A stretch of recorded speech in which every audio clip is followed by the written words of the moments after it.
꺼지라고 네 아들 면회 안 된다고 폐경기 아줌마들아 아들 면회 온 아줌마를 밀치고 꺼지라며 모욕한 위병소 병사들.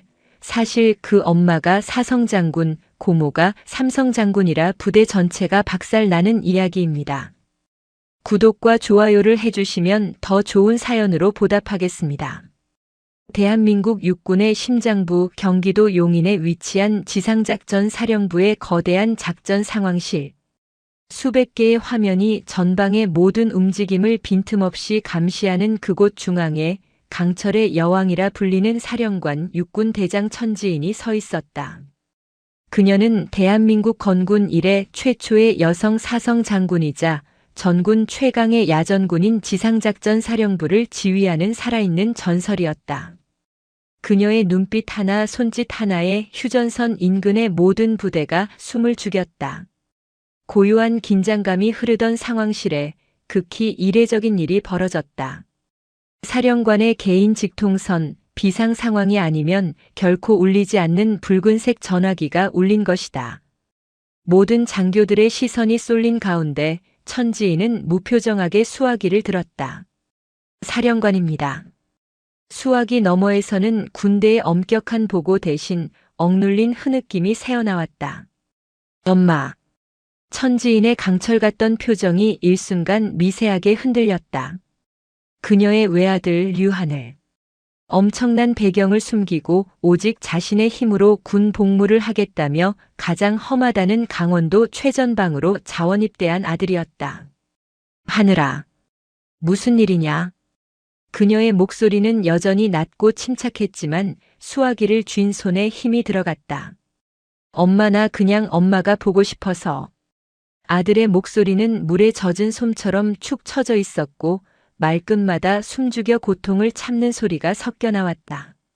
면회 한 번만 와주면 안 돼? 그냥 엄마 밥이 먹고 싶어서. 천지인은 수십 년의 군 생활 동안 단련된 본능으로 즉각 위기를 감지했다. 엄마 밥 따위 이유일 리 없었다. 강인하고 속 깊던 아들이 아니다. 무언가 아들을 벼랑 끝으로 내몰고 있었다. 알겠다. 언제 갈까? 지금 혹시 지금 와줄 수 있어?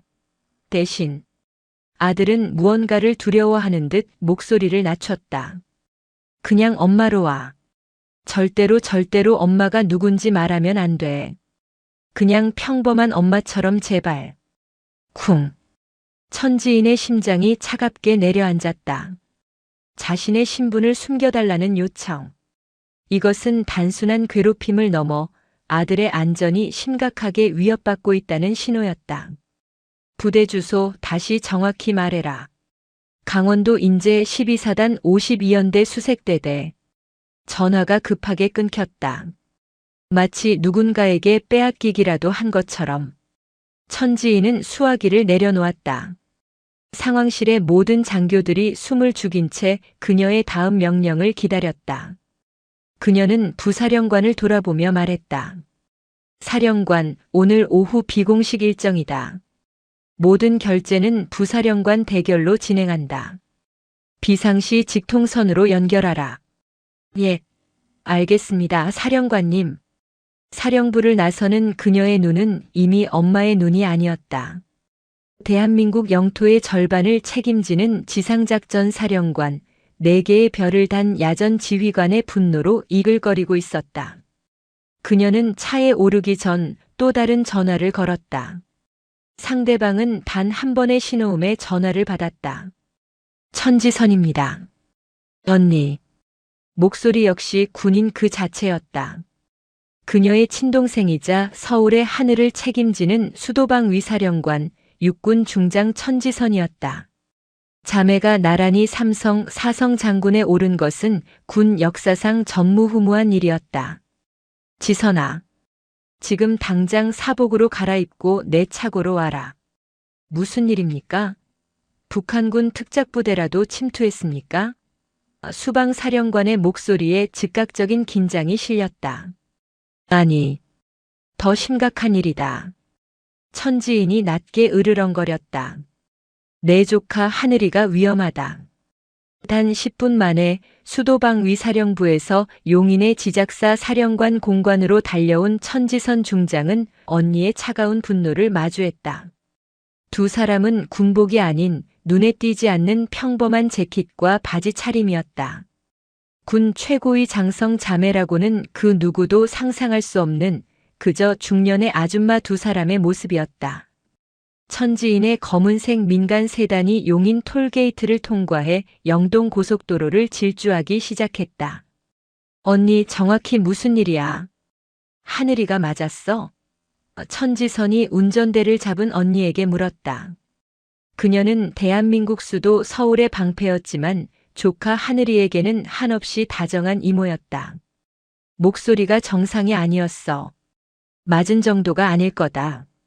천지인의 목소리가 얼음장처럼 차가웠다.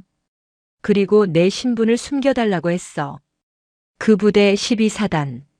천지선이 즉각 태블릿을 켜서 12사단의 지휘 계통을 확인했다. 12사단 을지부대.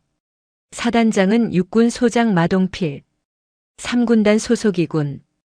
언니나 나 둘 다 직속 라인은 아니야. 그래서 더 문제다.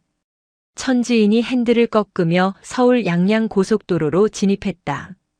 직속 라인이었다면 내가 전화 한 통으로 사단장을 조질 수 있었지. 하지만 타 부대다. 그리고 하늘이는 엄마로 오라고 했어. 그 말은 그 부대 전체가 썩었거나 혹은 그 윗선까지 연루되어 아들이 협박당하고 있을 가능성이 크다는 뜻이다. 강원도 인제. 서울에서 2시간이 넘게 걸리는 험준한 산악지대. 차가 인제에 가까워질수록 길가의 군용 트럭들이 험악한 먼지를 날렸다. 언니. 천지선이 입을 열었다. 하늘이 입대할 때 언니가 참모총장님께 직접 전화해서 내 아들 가장 힘든 곳으로 보내되 절대 특별 대우는 말아달라고 부탁했던 거 기억나? 기억한다. 그때 내가 말했잖아. 호랑이 새끼를 토끼굴에 넣으면 토끼들이 물어 죽이거나 아니면 호랑이가 토끼굴을 무너뜨리거나 둘 중 하나. 천지인의 눈이 가늘어졌다. 그 토끼굴을 무너뜨릴 때가 온 것 같군. 오후 2시. 세단은 굽이굽이 산길을 돌아 마침내 육군 12사단 52연대 수색대대라는 낡은 위병소 앞에 멈췄다.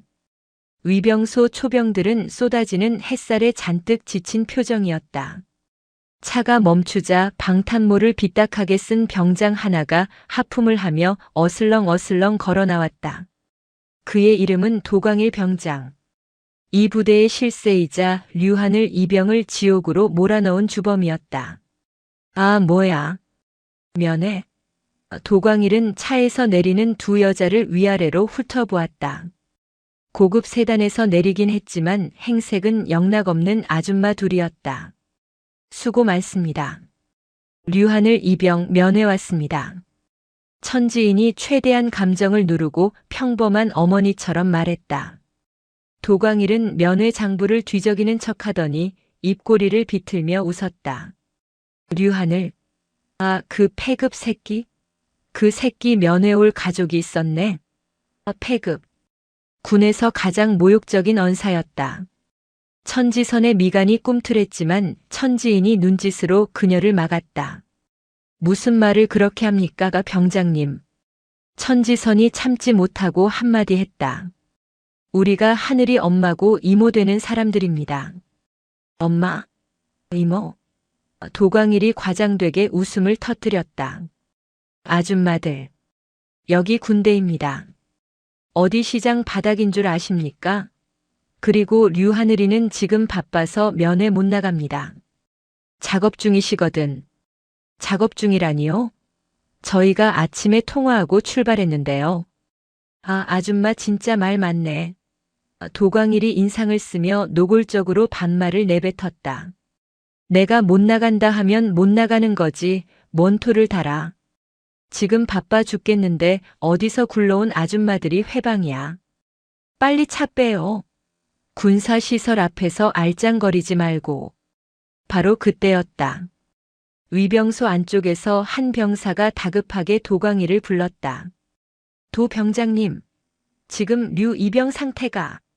도광일이 사납게 뒤를 돌아보며 소리쳤다. 닥쳐, 김이병. 누가 지금 떠들래? 그는 다시 두 여자를 향해 턱짓을 했다. 그러니까 그 류하늘이 말입니다. 걔가 좀 멍청해서 오늘 창고 정리하다가 발을 좀 심하게 헛디뎠습니다. 그래서 지금 의무대에 있거든요. 그러니까 오늘은 면회 안 됩니다. 꺼지세요, 그냥. 의무대. 천지인의 머릿속에서 모든 조각이 맞춰졌다. 아들은 지금 맞아서 의무대에 가 있는 것이다. 하늘이 직접 봐야겠습니다. 의무대가 어딥니까? 천지인이 차갑게 말하며 위병소 안으로 한 걸음 내디뎠다. 도광일이 앞을 가로막으며 그녀의 어깨를 강하게 밀쳤다. 아, 이 아줌마가 진짜 말귀를 못 알아 처먹네. 어디 함부로 들어오려고 해. 천지인의 몸이 휘청했다. 대한민국 육군 사성 장군의 어깨를 일개 병장이 밀친 것이다. 그리고 류하늘 걔 어차피 백도 쥐뿔도 없는 놈이라 아무도 신경 안 써요. 맨날 처맞고 다녀도 싼 놈이라고. 알아요? 아줌마 아들이 그런 놈이라고. 순간 모든 것이 얼어붙었다. 천지선 중장의 손이 허리춤으로 향하는 것을 천지인 대장이 막았다. 천지인은 밀쳐진 어깨를 툭툭 털었다. 그녀의 눈빛에서 어머니는 사라지고 오직 지상작 전 사령관만 남아있었다. 병사. 그녀의 목소리는 조용했지만 위병소 주변의 공기를 얼려버릴 듯한 냉기를 품고 있었다. 지금 누구의 어깨를 밀었는지 아나? 뭐? 이 아줌마가 지금 반말 깠냐? 도광일 병장은 상황 파악이 전혀 되지 않았다. 그는 자신의 뒤에 12사단장 마동필 소장이 든든하게 버티고 있다고 믿었다. 마 소장과 자신의 아버지가 어떤 관계인지 알고 있었기에 그는 이 부대에서 왕이나 다름없었다. 야, 김이병. 뭐해?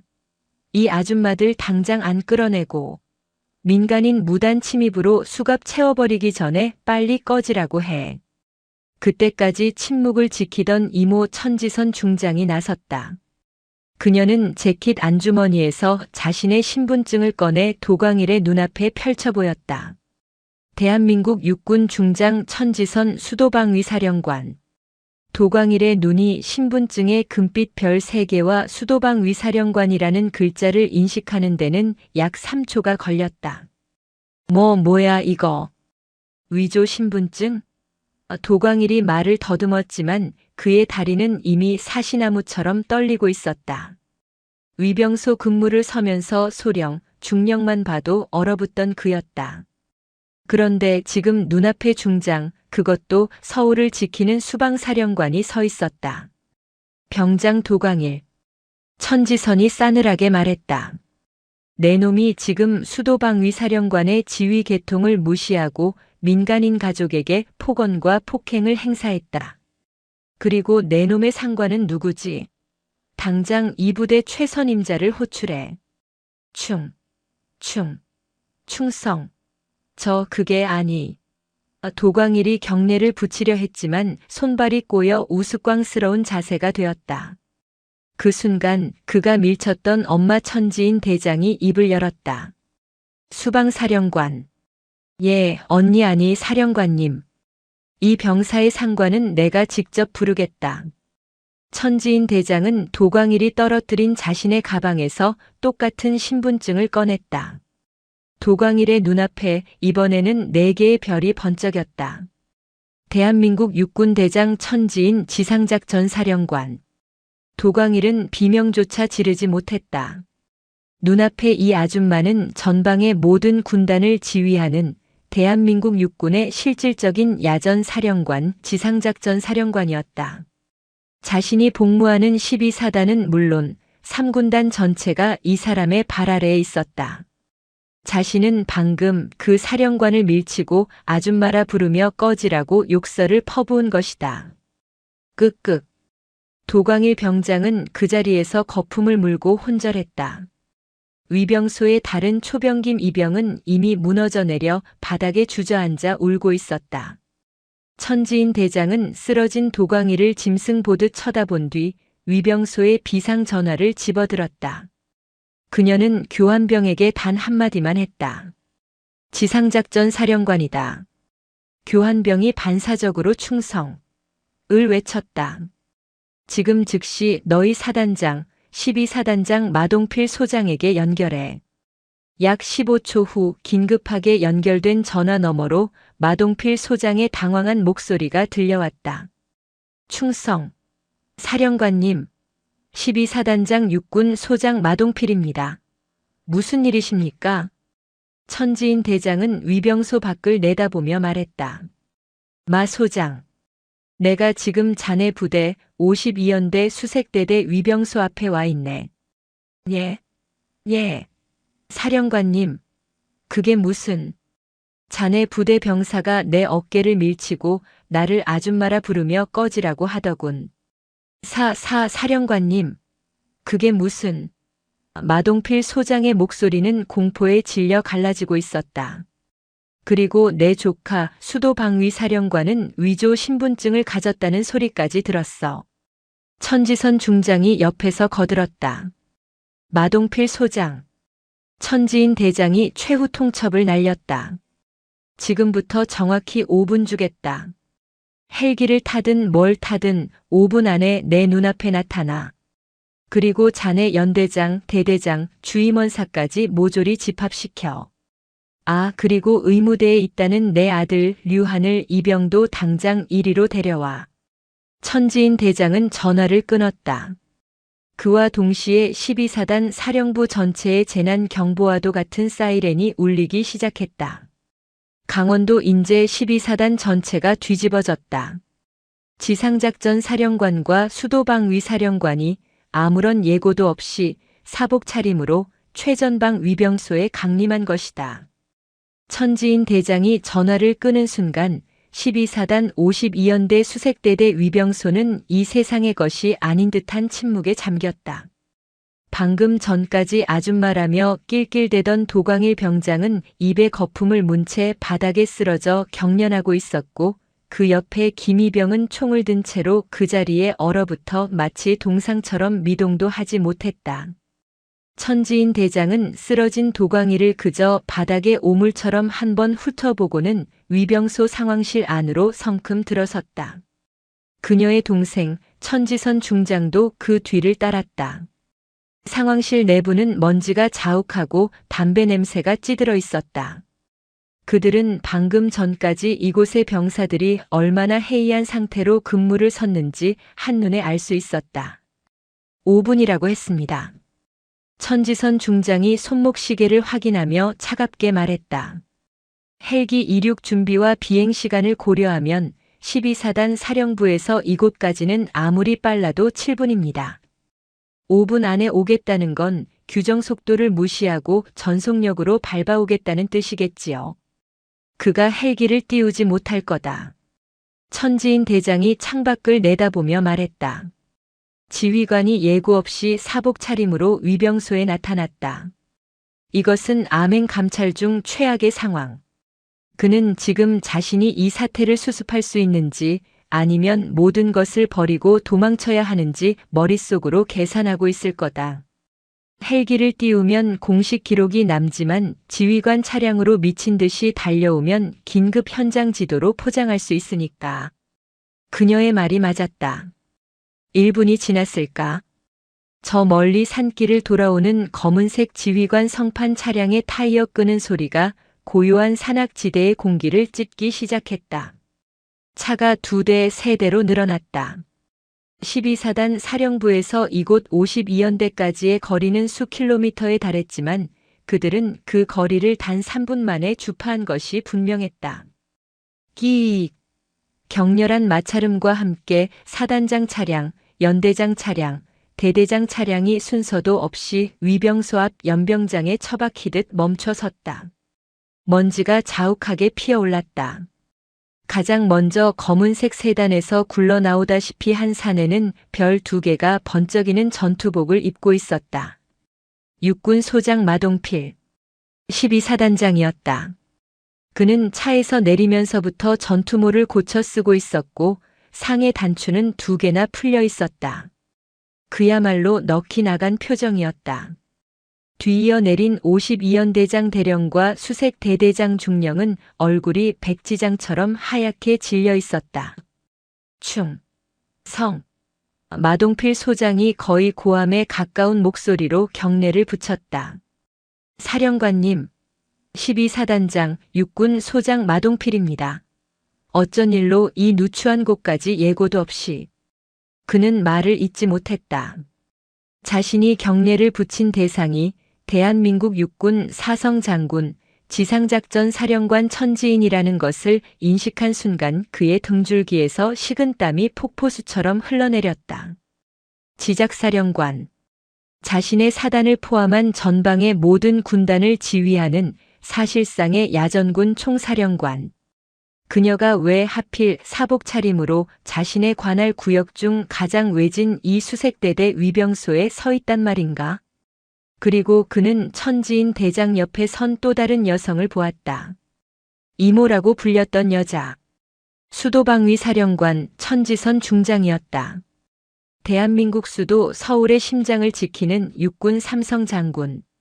자매 장군이 대한민국 최상위 지휘관 2명이 민간인 복장으로 이곳에 서 있었다.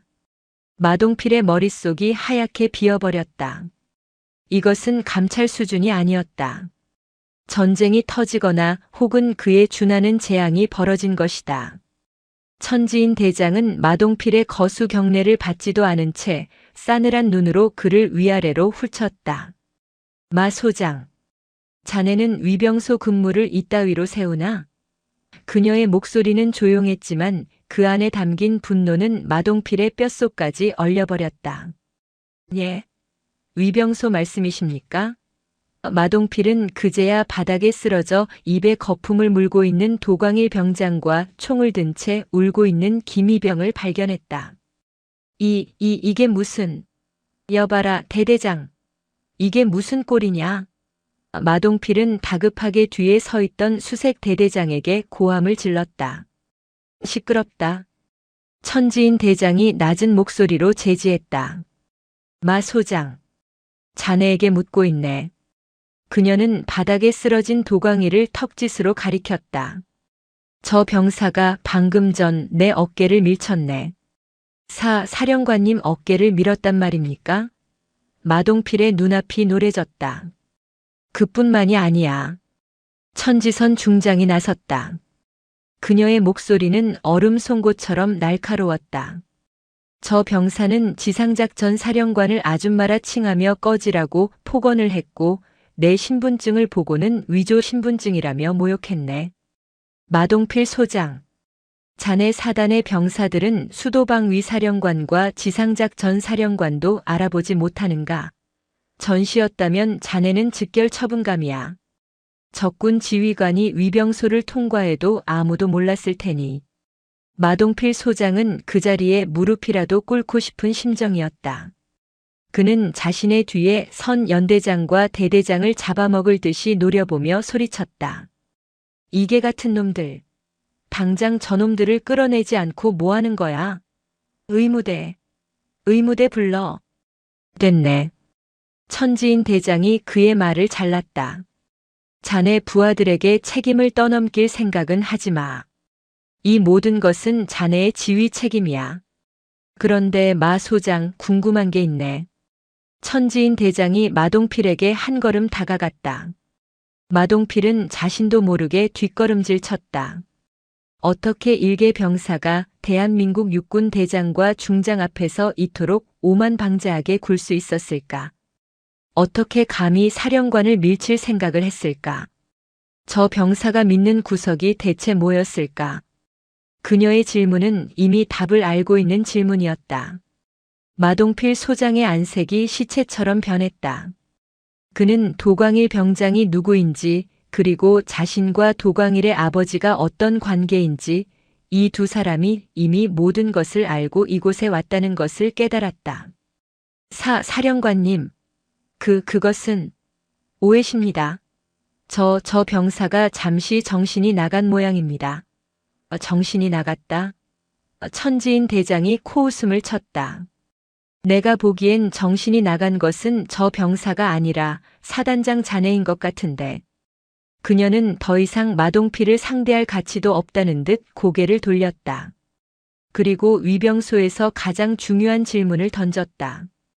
그녀가 이곳에 온 단 하나의 이유. 내 아들은 어디 있나? 그녀의 목소리가 맹수처럼 낮게 깔렸다. 의무대에 있다고 했지.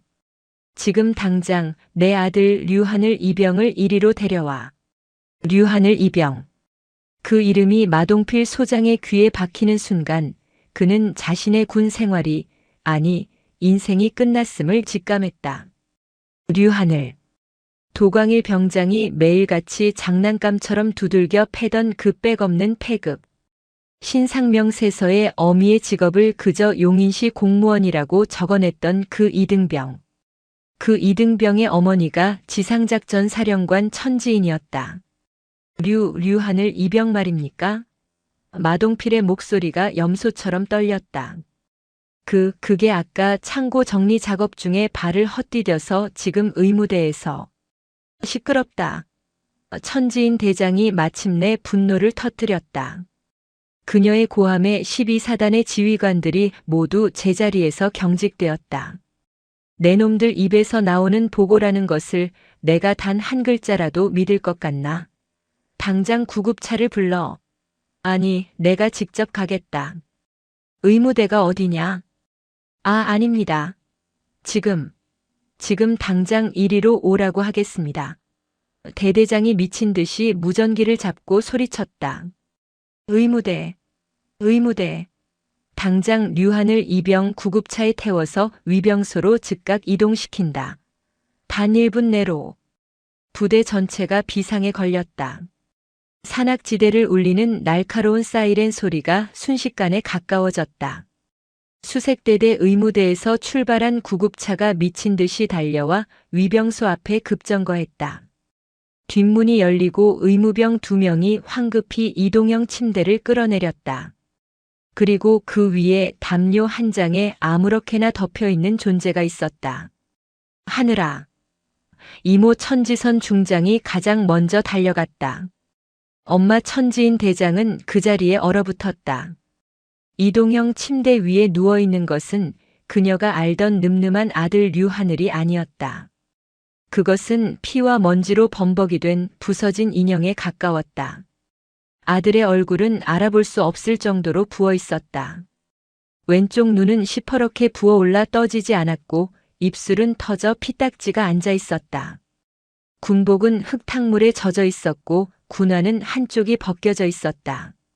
가장 끔찍한 것은 그의 오른팔이었다. 팔은 부자연스러운 각도로 꺾여 있었고 응급 처치랍시고 해놓은 부목은 허술하기 짝이 없었다. 아들은 얕은 신음을 내뱉으며 간신히 실눈을 떴다. 엄마. 아들은 초점 없는 눈으로 천지인을 바라보았다. 오지 말라고 했는데. 나 괜찮아. 그 한마디에 강철의 여왕 천지인 대장의 심장이 산산조각 났다. 수십 년간 전장을 누비며 단 한 번도 흔들린 적 없던 그녀의 눈동자가 지진이라도 만난 듯 격렬하게 흔들렸다. 그녀는 떨리는 손을 뻗어 아들의 부어오른 뺨을 감쌌다. 누가? 천지인 대장의 목소리는 분노를 넘어선 무언가였다. 그것은 지옥 밑바닥에서 기어나온 악마의 속삭임처럼 차갑고 잔인했다. 누가 내 아들을 이 꼴로 만들었나? 그녀의 시선이 마동필 소장에게 향했다. 마 소장. 예, 사령관님. 자네는 이것이 발을 헛디딘 상처로 보이나? 마동필은 차마 그 끔찍한 몰골에 류이병을 쳐다보지 못하고 고개를 숙였다. 그는 이제 변명조차 할 수 없었다. 이것은 단순한 구타나 가혹행위가 아니었다. 살인 미수였다. 그리고 자신은 이 모든 것을 알고도 묵인했다. 도광일의 아버지에게서 받은 검은 돈 때문에. 이건 천지선 중장이 류하늘의 팔을 조심스럽게 살피며 이를 갈았다. 언니, 이건 단순 골절이 아니야. 분쇄 골절이야. 의도적으로 무거운 물체로 여러 번 내리찍지 않으면 이렇게 될 수가 없어. 그리고 이 상처들 물에 젖은 흔적, 이건 물고문 흔적이야. 수방사령관의 입에서 물고문이라는 단어가 나오는 순간 현장에 있던 12사단 간부들은 모두 사형 선고를 받은 죄수처럼 얼굴이 하얗게 질렸다. 천지인 대장은 더 이상 그들과 대화하지 않았다. 그녀는 자신의 개인 직통 전화를 꺼내들었다. 그 전화는 오직 국방부 장관과 합참의장, 그리고 각 군 참모총장에게만 연결되는 전화였다. 그녀는 그중 지상작전 사령부 헌병단장 직통 번호를 눌렀다. 나 지작사령관이다. 수화기 너머에서 숨막히는 듯한 응답이 들려왔다. 지금 즉시 지작사 직할 헌병수사대대 전 병력 비상 소집한다. 전원 완전 무장 상태로 수리온 헬기에 탑승, 현 시간부로 30분 내에 12사단 52연대 수색대대 연병장으로 집결한다. 사령관님, 무슨 일 질문은 받지 않는다. 그리고 수도방위 사령관이 지금 내 옆에 있다. 수방사 헌병단에도 연락해. 합동수사본부를 꾸릴 것이다. 천지인 대장이 전화를 끊고 마동필을 바라보았다. 마동필 소장. 예, 사령관님. 지금 이 시간부로 12사단 52연대 수색대대 전 병력의 지휘권은 내가 직접 행사한다. 이 부대 전체를 폐쇄하고 모든 통신망을 차단하라. 그 누구도 이 부대에서 한 발자국도 나갈 수 없다. 그녀는 경악하는 마동필에게 선언했다. 자네는 이 사태의 방조범이 아니라 주범이다. 30분. 천지인 대장이 약속한 시간은 정확했다. 강원도 인제의 깊은 산골짜기 12사단 수색대대의 작은 연병장 상공이 거대한 굉음으로 뒤덮였다. 육군의 주력 기동 헬기 수리온 편대가 하늘을 새카맣게 덮으며 하강하기 시작했다. 그것도 한두 대가 아니었다. 선두에 착륙한 헬기에서는 지상작전 사령부 마크가, 뒤이은 헬기에서는 수도방위 사령부 마크가 선명하게 빛나고 있었다. 헬기에서 쏟아져 내린 이들은 일반 병사들이 아니었다.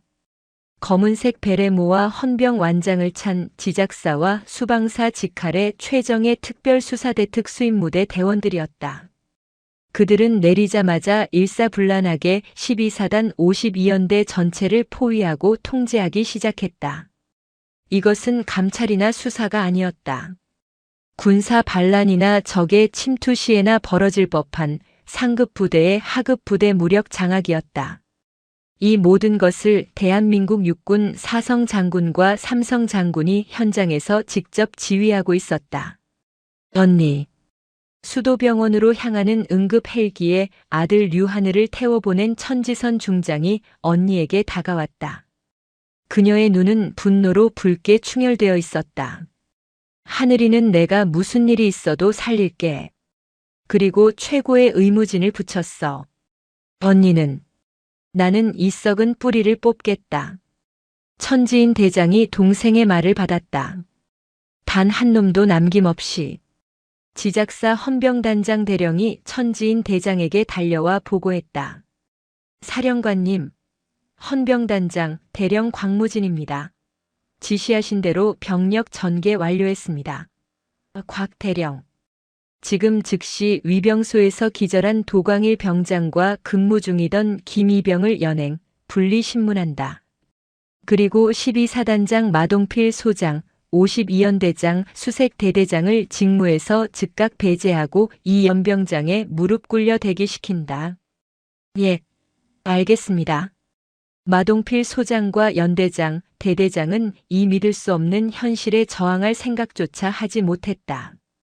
최정예 헌병 특임대원들이 다가와 그들의 어깨를 누르자 그들은 힘없이 연병장 흙바닥에 무릎을 꿇었다.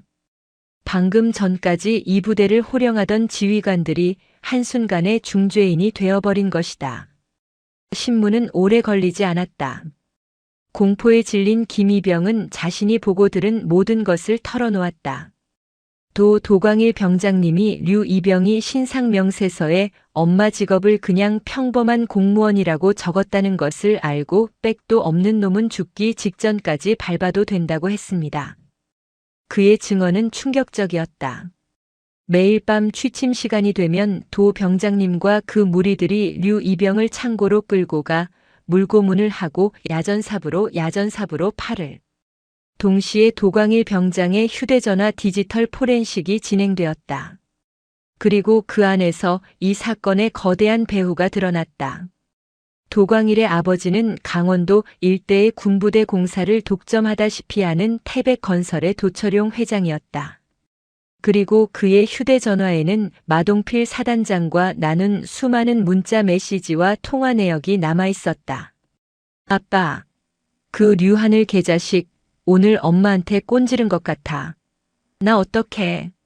걱정 마라 아들. 마 사단장님이 다 알아서 처리해 주신단다. 그냥 사고사로 위장해서 의가사 제대시키라고 하셨어. 내가 군 생활 편하게 하라고 아빠가 매달 얼마를 갖다 바치는데. 그냥 하던 대로 해.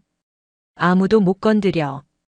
헌병단장 곽 대령이 증거가 담긴 태블릿을 천지인 대장에게 내밀었다. 천지인 대장은 그 내용을 묵묵히 읽어내려갔다. 그녀의 표정은 변함이 없었지만 주변의 공기가 얼어붙는 듯 했다.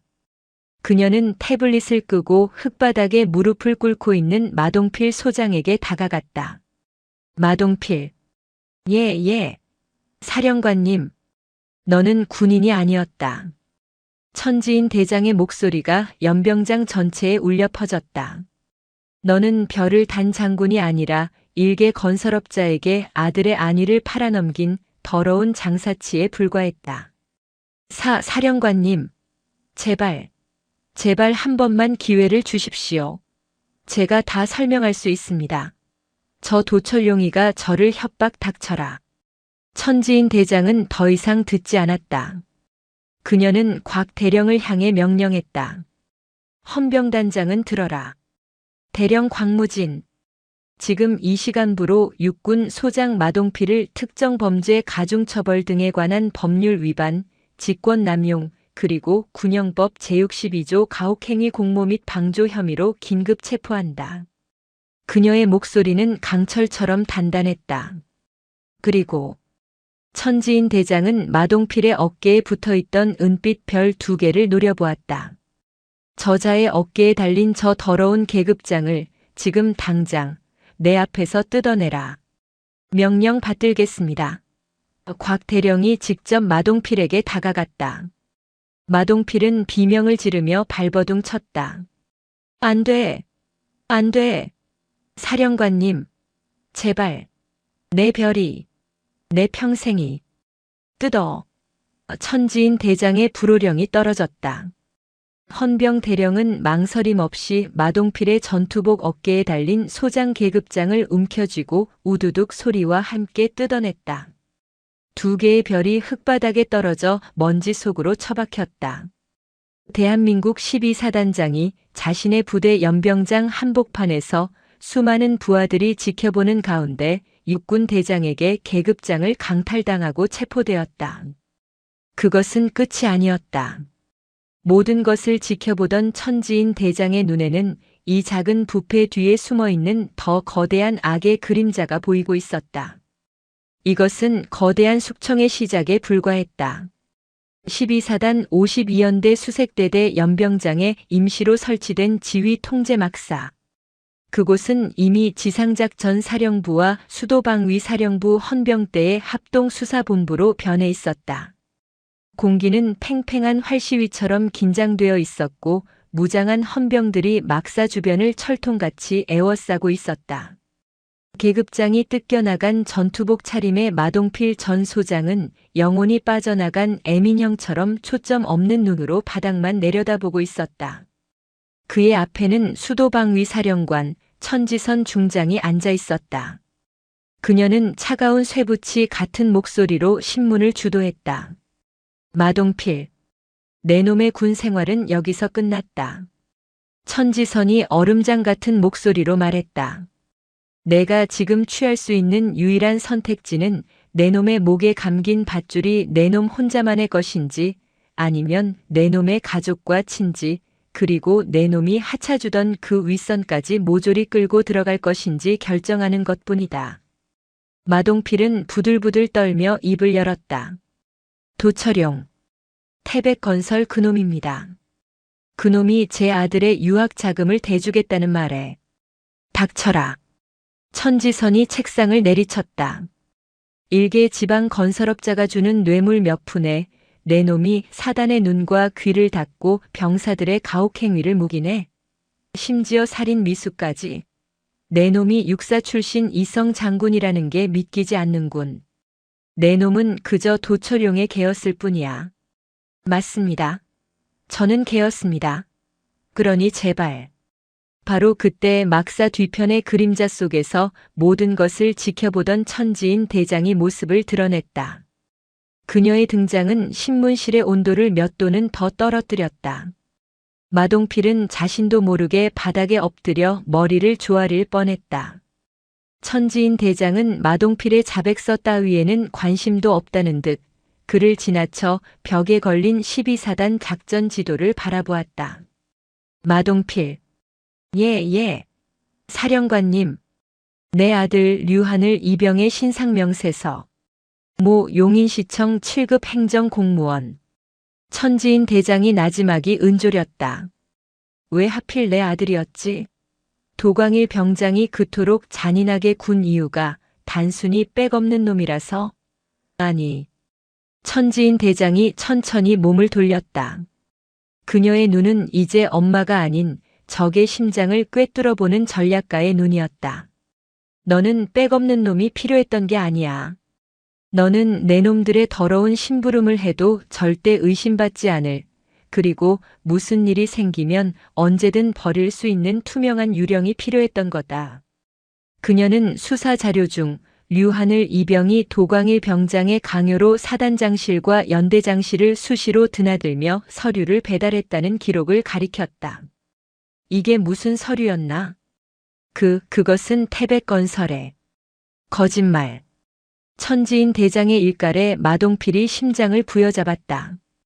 태백건설 같은 삼류업체와의 유착은 내 놈의 직속상관인 삼군단장에게 보고할 사안조차 못돼. 이건 내 놈의 용돈벌이에 불과했지.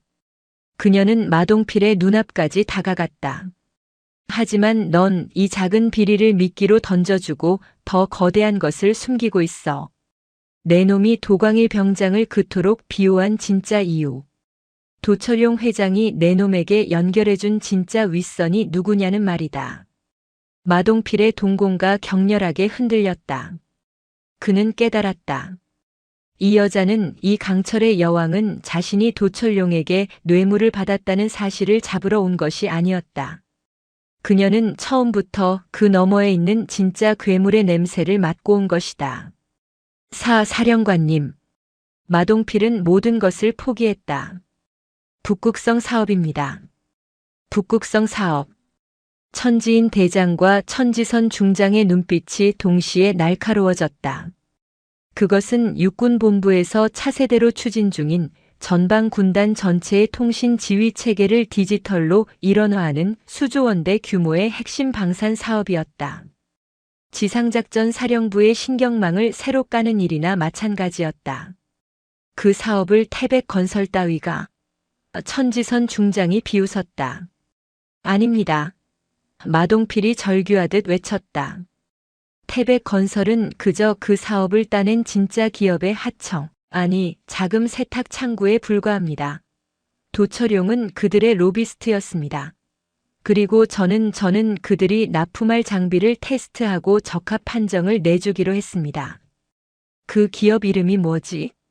천지인 대장이 물었다. K-코어 다이나믹스입니다. 마동필은 마지막 남은 힘을 쥐어짜 말했다. 그리고 그들은 제 직속 상관이신 삼군단장 오만식 중장님과도 연결되어 있습니다. 드디어 거대한 산의 윤곽이 드러났다.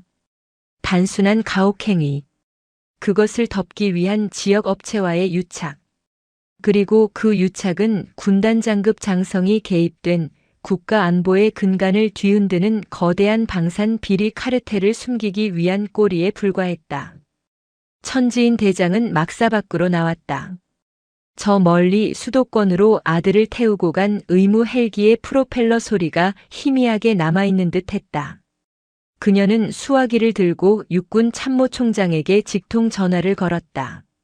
총장님, 저 지작사령관입니다. 지금부터 육군본부 감사실과 국방부 조사본부를 총동원해 주셔야겠습니다. 3군단장 오만식 그리고 K코어 다이나믹스라는 이름을 주목하십시오. 제 아들이 괴물의 턱 밑에서 살아 돌아왔습니다. 그녀는 동생 천지선을 바라보았다. 지선아, 지금부터 전쟁이다. 내가 수방사 정보 자산을 총동원해서 K코어 다이나믹스를 털어. 나는 오만식의 숨통을 조이겠다. 두 자매 장군의 눈에 피에 굶주린 사냥개의 광기가 서렸다. 경기도 성남 국군 수도병원. 최고 등급의 보안이 유지되는 특별병동. 류하늘 이병은 꼬박 이틀을 죽음의 문턱에서 헤매다 간신히 의식을 되찾았다. 온몸을 감싼 붕대와 팔다리를 고정한 석고 그리고 뼈를 애는 듯한 통증이 그를 현실로 끌어내렸다. 그가 눈을 떴을 때 가장 먼저 보인 것은 링거병을 갈아 끼우는 군의관의 뒷모습이 아니었다.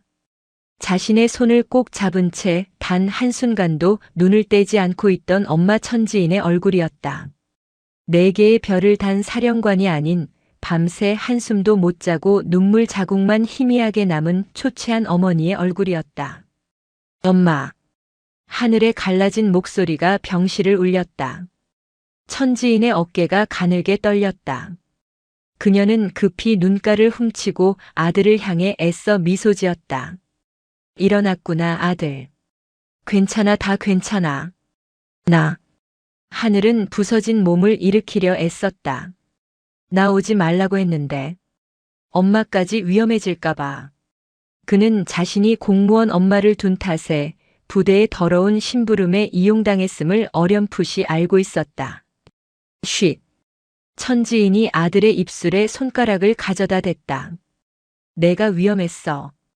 그걸로 됐어.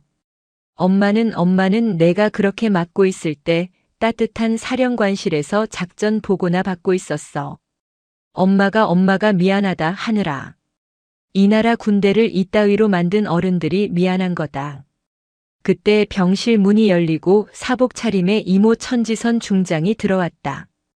그녀의 손에는 따뜻한 죽이 들려 있었다.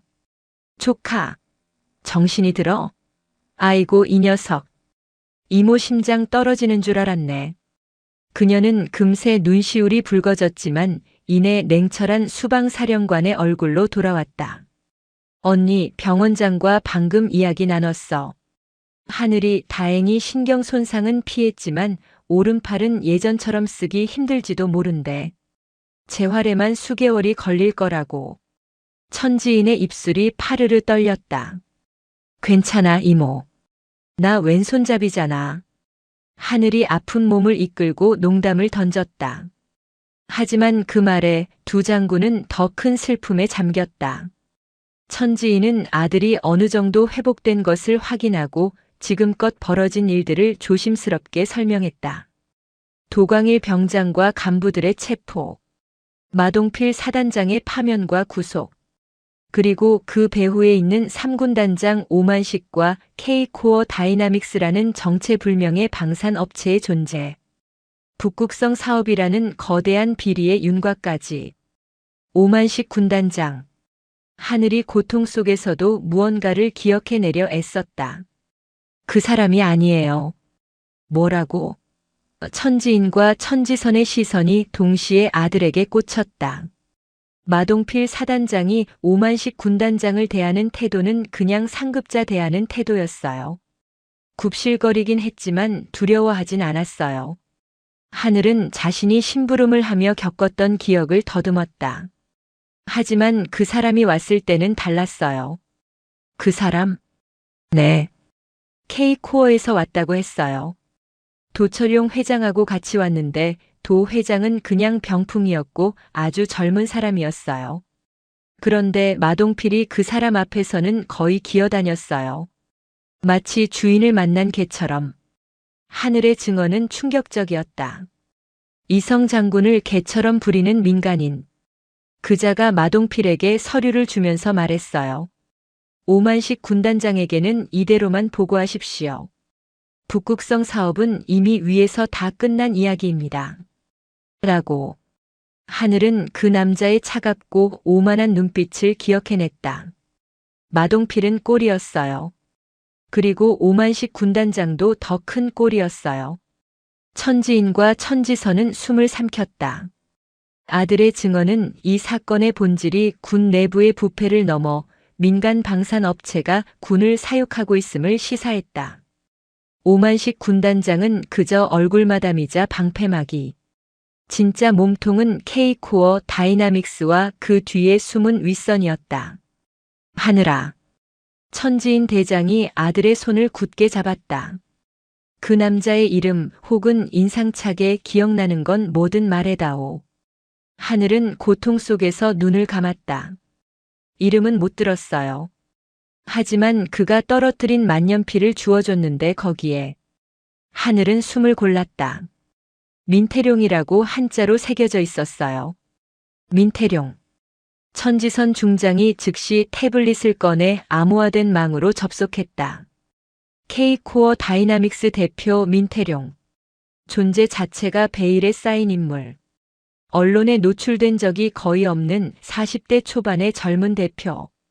그러나 그가 지난 몇 년간 국방부의 주요 사업들을 싹쓸이했음이 드러났다. 언니. 천지선의 목소리가 낮게 가라앉았다. 괴물의 심장을 찾은 것 같아. 그때 하늘이 결심한 듯 입을 열었다. 엄마. 나 이대로 못 누워 있겠어. 무슨 소리냐 아들. 넌 환자야. 당장 의가사 제대 절차 밟을 거다. 아니요. 하늘의 눈에 엄마와 이모에게서만 보던 강철 같은 빛이 서렸다. 나 돌아갈래요. 12사단으로. 류하늘. 엄마. 그놈들은 내가 빽없는 공무원 아들인 줄 알고 날 이용했어요. 날 밟아도 되는 벌레 취급했죠. 하늘은 부러진 팔을 들어보였다. 그놈들은 마동필이 사라진 지금 증거를 인멸하느라 정신이 없을 거예요. 오만식 군단장에게 혐의를 다 떠넘기려고 하겠죠. 그들은 날 절대 의심하지 못해요. 난 그들에게 여전히 피해자고 패급이니까. 그는 엄마를 정면으로 바라보았다. 엄마가 그랬잖아요. 넘어진 곳에서 다시 일어나라고. 난 놈들의 심장부였던 사단장실에서 다시 일어날 거예요. 어떻게? 사단장실 당번병. 마동필이 날 그렇게 쓰려고 했죠. 날 엄마의 스파이로 써주세요. 마동필의 비서실과 작전 참모놈들, 분명히 민태룡의 끈아풀이에요. 내가 그놈들이 숨기려는 결정적 증거 찾아올게요. 천지인 대장은 아들을 바라보았다. 피투성이의 피해자는 사라지고 그 자리에는 모든 것을 걸고 복수를 다짐하는 한 명의 군인이 서 있었다. 그것은 자신의 아들이었다. 천지인은 결단했다. 좋다. 지옥으로 돌아가겠다면 엄마가 그 지옥의 문을 직접 열어주지. 작전은 즉시 시작되었다. 천지인 대장은 자신의 권한으로 12사단의 자신의 최측근인 헌병 출신 대령을 사단장 직무 대리로 급파했다. 동시에 국군 수도병원에서 기적적으로 회복 중인 류하늘 이병을 부상 악화 방지를 위한 행정 보직으로 12사단 사단장실 임시 당번병으로 발령냈다. 부러진 팔에 깁스를 한 채 절뚝거리며 12사단 사령부로 복귀한 하늘을 본 간부들은 두 가지 반응을 보였다. 하나는 저놈 빼기 지작 사령관이라더니 꿀 보직으로 빼돌렸네라는 시기심. 다른 하나는 마동필과 유착했던 핵심 간부들의 안도감이었다. 다행이다. 저놈은 그저 피해자일 뿐 아무것도 몰라. 특히 마동필의 비서실장이었던 한소령과 작전 참모였던 중령은 자신들의 비리가 도광일 병장의 가혹행위와 마동필의 건설비리 선에서 꼬리 잘리기를 당했다고 믿었다. 그들은 하늘을 살아있는 증거이자 시한폭탄이 아닌 불쌍한 피해자로 취급하며 동정하는 척했다. 그리고 하늘은 그들의 동정 속에서 모든 것을 보고 듣기 시작했다. 아이고 류이병. 고생 많았네. 몸도 성치 않은데 여긴 힘들 거 없어. 그냥 저기 문서고 가서 오래된 서류들이나 파쇄기에 넣게. 한소령이 인자한 미소를 지으며 하늘에게 지시했다. 그들이 파쇄하라고 넘긴 서류들은 북극성 사업과는 전혀 관계없는 일반 훈련 계획서나 보급 요청서 따위였다. 그들은 하늘을 자신들의 알리바이를 위한 증인으로 쓰고 있었다. 하지만 하늘의 눈은 다른 곳을 향하고 있었다. 사단장실 깊숙한 곳, 마동필이 사용하던 개인 금고와 일반 군용망과는 분리된 별도의 보안 서버였다. 그는 마동필의 심부름을 하며 한소령이 그 서버에 접속할 때 사용하던 비밀번호 패턴을 어깨너머로 본 기억이 있었다. 그 시각 용인의 지상작전 사령부. 천지인 대장은 2개의 전선을 동시에 지휘하고 있었다. 첫 번째 전선은 공개 전선이었다. 그녀는 육군본부 감사실과 합동으로 3군 단장 오만식 중장에 대한 대대적인 감찰에 착수했다. 모든 언론의 스포트라이트가 오만식에게 집중되었다. 육군 삼성 장군, 방산 비리 연루 의혹, 가혹행위 묵인한 사단장의 윗선이라는 자극적인 기사들이 쏟아졌다. 오만식은 자신이 K코어 다이나믹스의 민태룡에게 명절마다 금괴를 상납받은 사실이 드러나자 모든 것을 포기하고 마동필이 한 짓이며 나는 몰랐다고 버티면서도 한편으로는 민태룡에게 살려달라고 애원하고 있었다. 민태룡과 진짜 몸통들은 모든 시선이 오만식이라는 방패막이에 쏠린 것에 안도했다. 그리고 2번째 전선, 비밀 전선이 있었다. 수도방위 사령관 천지선 중장이 이끄는 대테러 및 방첩 전문 부대였다. 천지선은 K코어 다이나믹스의 본사 서울 판교 소재와 민태룡의 주변을 이잡듯 털고 있었다. 언니, 이상해. 천지선이 언니와의 비밀 통신으로 보고했다. K코어 다이나믹스. 서류상으로는 완벽한 유령 회사야. 그런데 이 회사가 납품하는 북극성 사업의 핵심 장비, 즉 전술통신 단말기 이거 스펙이 이상해. 이상이 있다니? 아니, 너무 완벽해. 우리 군이 요구한 스펙보다 훨씬 뛰어나. 그런데 가격은 터무니없이 저렴해. 이건 미치고 파는 장사야. 천지인 대장의 미간이 좁혀졌다. 방산 비리는 보통 저급한 물건을 비싸게 팔아 차익을 남기는 방식이다. 하지만 민태룡은 최고급 물건을 미치고 팔고 있었다. 그놈의 목적은 돈이 아니라는 뜻이군. 맞아, 언니. 그놈은 돈이 아니라 망 그 자체를 원하는 거야. 우리 군의 모든 지휘 통제망을 자신의 장비로 대체하려는 거야. 만약 그 장비에 백도어라도 심어져 있다면 전쟁 발발과 동시에 대한민국 전방 군단 전체가 적의 소나기에서 마비될 수 있다는 뜻이었다. 단순한 비리가 아니라 국가 반역, 이적 행위였다. 바로 그때였다. 천지인 대장의 개인 보안 전화가 울렸다. 발신자는 아들 류하늘이었다. 엄마. 하늘의 목소리는 흥분과 공포로 떨리고 있었다. 찾았어요.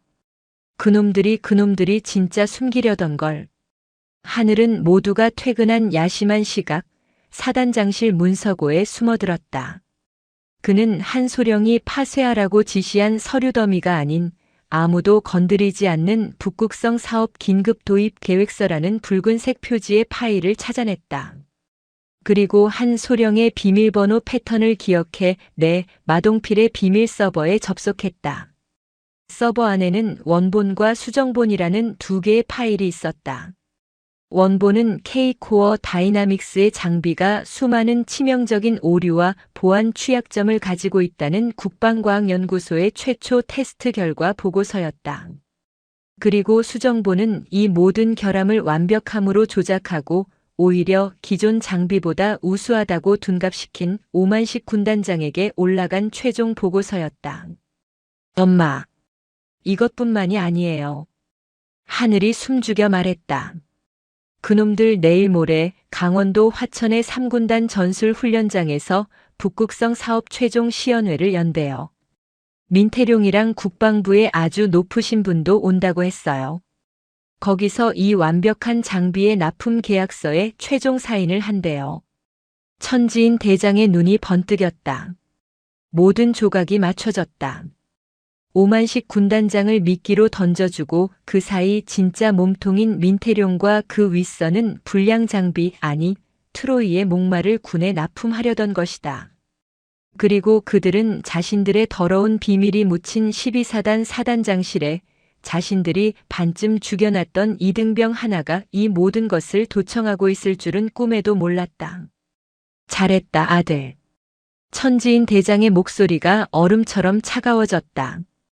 그녀는 즉시 동생에게 전화를 걸었다. 지선아. 전군 최고의 저격수와 특임대 그리고 신호 교란 장비를 준비해. 사냥터가 정해졌다. 그녀는 벽에 걸린 작전 지도의 화천 훈련장을 손가락으로 가리켰다. 이틀 후 화천에서 대한민국 군대의 심장에 빨대를 꽂으려는 역적놈들의 대가리를 모조리 날려버린다.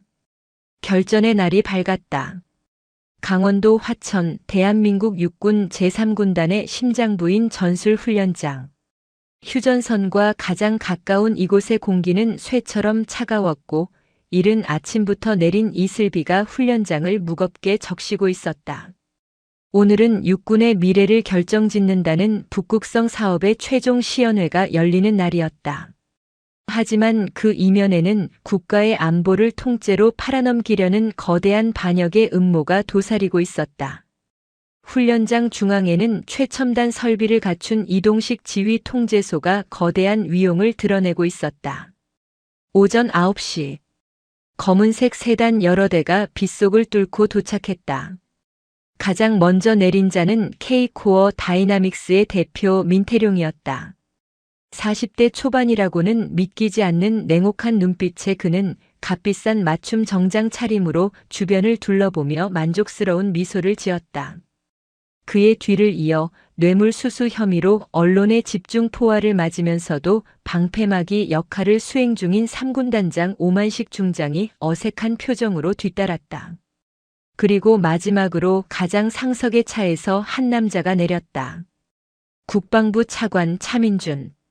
한때 삼성 장군 출신으로 군의 신망을 받다 정계로 진출한 이 거대한 이적 행위의 정점에 있는 진짜 몸통이었다. 날씨가 굳군요, 차관님. 민태룡이 깍듯이 허리를 숙였다.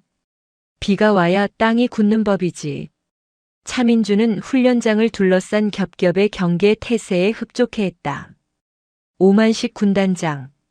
자네가 미끼 역할을 충실히 해준 덕분에 천지인 그 여자의 시선은 엉뚱한 곳으로 쏠려 있어. 오늘 이 계약만 성사되면 이 나라 육군의 모든 통신망은 우리 손에 들어오는 걸세. 자네의 희생은 잊지 않겠네. 감사합니다, 차관님. 저만 믿으십시오.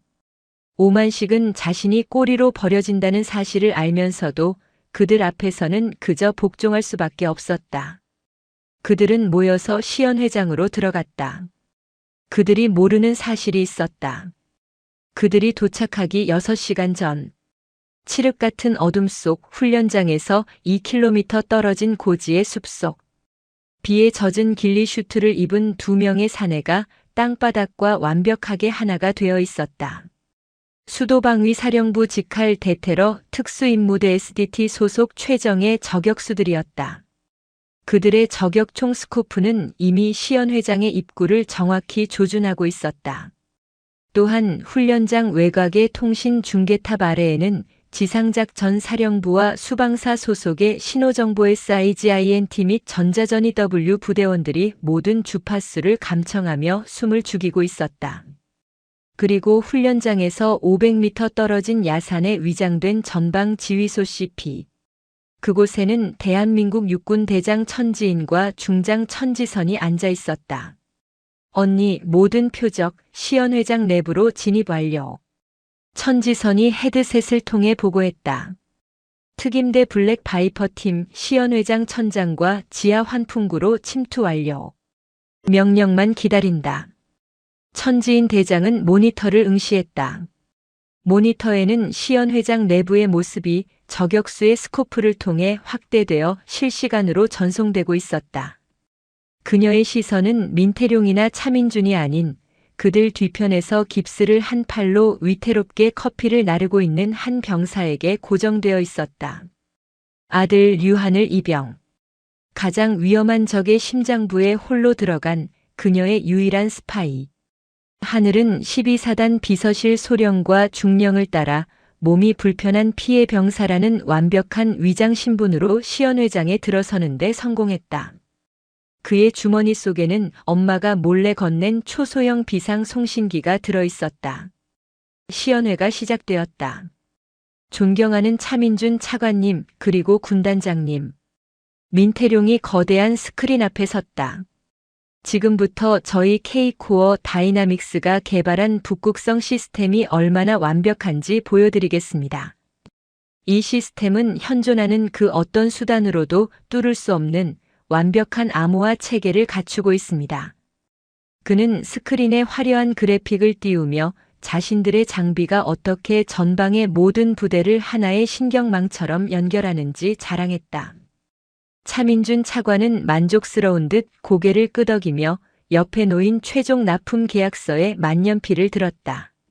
훌륭하군. 이 정도면 천지인 사령관도 더 이상 토를 달지 못하겠지. 바로 그 순간이었다. 커피를 따르던 류하늘이 실수로 쟁반을 놓치며 한 소령의 발등 위로 뜨거운 커피를 쏟았다. 악! 이 미친 새끼가! 한 소령이 비명을 지르며 하늘의 멱살을 잡았다. 시연회장의 모든 시선이 그들에게 쏠렸다. 죄송합니다. 깁스 때문에 팔에 힘이 빠져서. 하늘이 비굴할 정도로 고개를 숙이며 사과했다. 저런 패급 새끼를 여긴 왜 데려와서. 오만식 군단장이 역정을 냈다. 민태룡과 차민준은 불쾌한 듯 인상을 썼다. 아무도 눈치채지 못했다. 그 짧은 1초의 혼란 속에서 류하늘이 바닥에 떨어진 쟁반을 줍는 척하며 북극성 시스템의 메인 서버 후면 단자의 주머니 속에 숨겨두었던 손톱만 한 크기의 백도어 접속 장치를 꽂아 넣었다는 것을. 야전 지휘소. 천지인 대장의 모니터에 한 줄의 신호가 떴다. 아들 임무 완료. 접속 성공. 천지인 대장이 마이크를 잡았다. 그녀의 목소리는 지옥의 심연처럼 차가웠다. 전군 철의 여왕의 이름으로 명한다. 지금 즉시 사냥을 시작하라. 명령 수신. 천지선 중장이 즉각 전자전 부대에 명령을 하달했다. 코드 블랙. 심판을 개시한다. 적들의 귀와 눈을 모두 멀게 해. 시연회장. 민태룡이 다시 프레젠테이션을 이어가려던 순간이었다. 보시다시피 이 완벽한 보안망은 지지직. 거대한 스크린이 일순간 노이즈로 뒤덮이더니 새까맣게 변해버렸다. 민태룡의 얼굴이 굳었다. 무슨 일이야? 기술팀. 당장 서버 확인해. 그가 소리치는 순간 시연회장의 모든 조명이 일제히 꺼졌다. 정전. 완벽한 암흑이 그들을 덮쳤다. 차민준 차관이 불안한 듯 소리쳤다. 이게 무슨 짓인가? 경비병력은 뭐해? 그때였다. 암흑에 잠겼던 스크린이 섬뜩한 붉은 빛을 내뿜으며 다시 켜졌다. 스크린에 뜬 것은 화려한 홍보 영상이 아니었다. 그것은 류하늘이 12사단 비밀 서버에서 찾아낸 국방과학연구소의 원본 보고서였다. 경고 K코어 다이나믹스 장비 치명적 보안 결함 발견. 추신 고의적인 백도어 설치 의심. 즉각 도입 중단 요망. 저게 뭐야? 민태룡의 얼굴이 사색이 되었다. 그것은 자신이 완벽하게 삭제했다고 믿었던 파일이었다. 스크린은 곧바로 다른 영상으로 바뀌었다. 마동필 사단장이 민태룡에게 뇌물을 받으며 나누던 대화의 녹취록, 오만식 군단장이 차민준 차관에게 충성을 맹세하는 비밀 통화 내역이 시연회장 전체의 스피커를 찢을 듯 울려 퍼졌다. 차관님, 천지인 그 여자는 저희가 알아서 맡겠습니다. 이 북극성만 완성되면 대한민국의 모든 군사정보는 차관님, 아니, 그분들의 손에 들어옵니다. 이게 어떻게?